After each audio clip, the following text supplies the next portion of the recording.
Hello everyone and welcome back to the Great Book of Grudges. My name is Nathan and we're back with the third and final battle showcase for Warhammer 3. So we've shown off a minor settlement battle, a major settlement battle, and finally it only makes sense to show off a land battle too, one in the realm of Tzeentch itself, where Tzeentch faces off against the Ogres. Unfortunately, no Kislev battles were showcased from Creative Assembly, which is a shame, but then again we've managed to see quite a bit. And as always, because I have to stress it out in every video, this is in development, so any stats that you see might not be what we see at the end when the game eventually launches, and as always, once again, this was not recorded by myself, but a member of Creative Assembly who had a lot of time to play with the game. I'm actually quite jealous. So we get to see a fair amount of Tzeentchian units in action now, a rather well spread out roster of units in all honesty. We've got a little bit of everything, but mostly focusing around the demon side, which kind of makes sense. There's not a lot of mortals when it comes to the Tzeentchian army. Quite a lot of horrors, a mixture of pink and blue, a few flamers, some Forsaken, some Doom Knights, which I'm actually quite interested to see,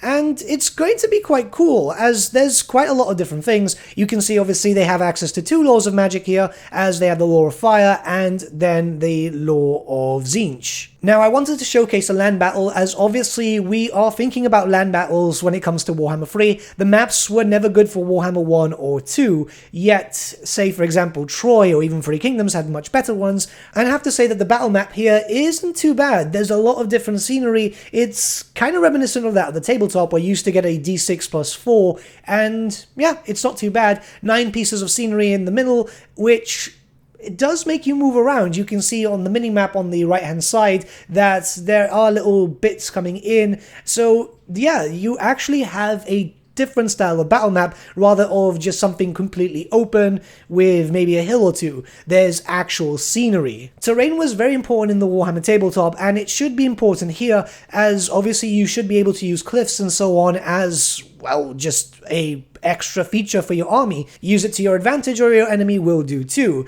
Now, this is an interesting lineup because obviously Ogres are very, very heavy on the melee. They're also still able to do quite a lot of damage in range, but versus Tzeentch, which is quite squishy, I was quite interested to find out how this was going to show up. Now, we're already seeing a lot of heavy firepower from the Creative Assembly staff member, using Winds of Magic very, very quickly. I do believe that this might be a Storm of Magic battle, but I'm not too sure, as, well, it's Sunday at the moment when I'm recording, and I obviously don't want to bother him because, you know, day off. But it does make sense considering the fact that this is in the realm of Tzeentch, and if that's the case, that means that you'll be able to practice your Storm of Magic battles in custom battle before jumping into a campaign, which would be very useful. So as we're aware with Tzeentch, the aim of the game is to keep throwing magical attacks to your enemy, and this obviously makes a lot of sense. You are mostly ranged and focusing on a lot of magic. You have some melee, but it's not that good. We can see that the blue horrors are at the front line, whereas the pink horrors are right behind. There's a lot of firepower being thrown out.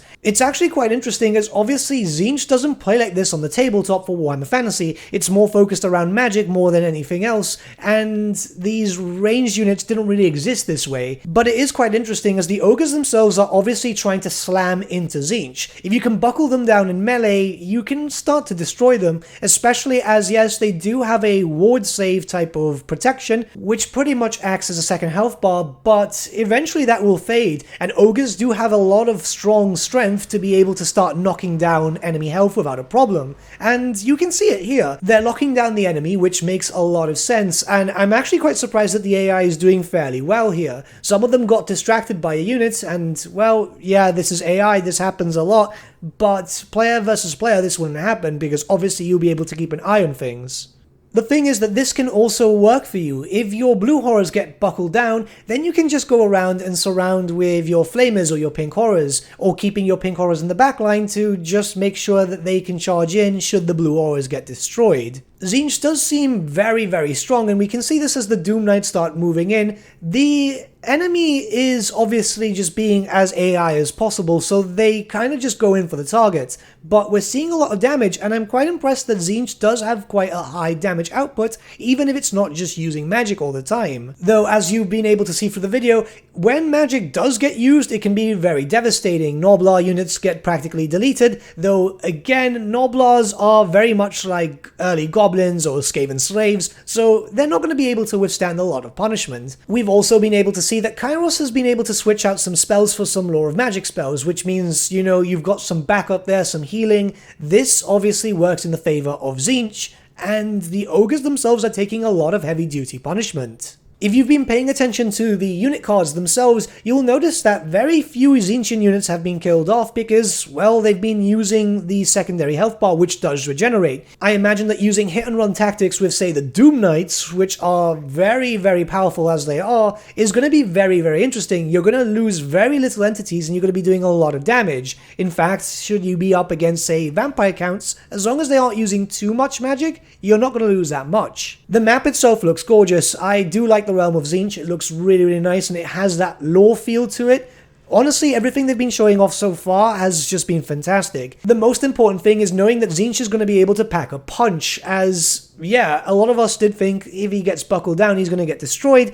I would love to see Tzeentch versus Khorne. I imagine that Khorne should be able to beat Tzeentch without an issue, but hopefully in the future we'll be able to see more stuff and maybe Kislev too, as that's currently missing from the showcases. The amount of magic being thrown about is really, really interesting. As you can see, a lot of damage is being done through primarily magic, so this is going to be really interesting to see other factions, other magic-focused factions do these types of battle, as, yeah, I mean, you can see it here. The battle itself wasn't that long and it was really impressive just to see how much damage could be done. Scenery wise is, well, absolutely gorgeous. The map itself is just stunning, and you can tell that a lot of effort has been put into the Realms of Chaos maps because, well, it's a big feature for Warhammer 3. It's all about chaos, isn't it? Even just looking at spells that they've been showing off, everything just looks absolutely awesome. I do wish that we had some better shots. We did get some cinematic style videos, but it didn't show off the gameplay, and I figured that the gameplay was the most important thing to show off, as cinematic based channels would likely be able to show the cinematic stuff too. But I wanted to show off gameplay as it's kind of my area when comparing it to the tabletop. It's so drastically different for, say, for example, Tzeentch, where maybe Khorne has been more tabletop oriented, so I wanted to see the difference and I wanted to show off the difference. This is something that has really excited me, as it shows that there is just so much that can be done. There's some mechanics on the right hand side. I'm going to ask for some clarification regarding what that exactly is,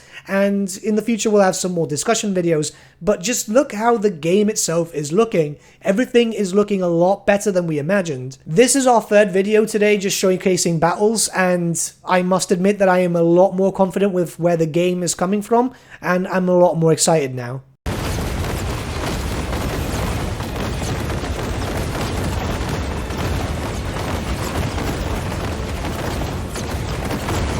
But with that, my friends, we've come to the end of our video. Thank you so much for watching. If you did enjoy the video, might I suggest giving the video a like, or even subscribing to the channel, as it really does help us out.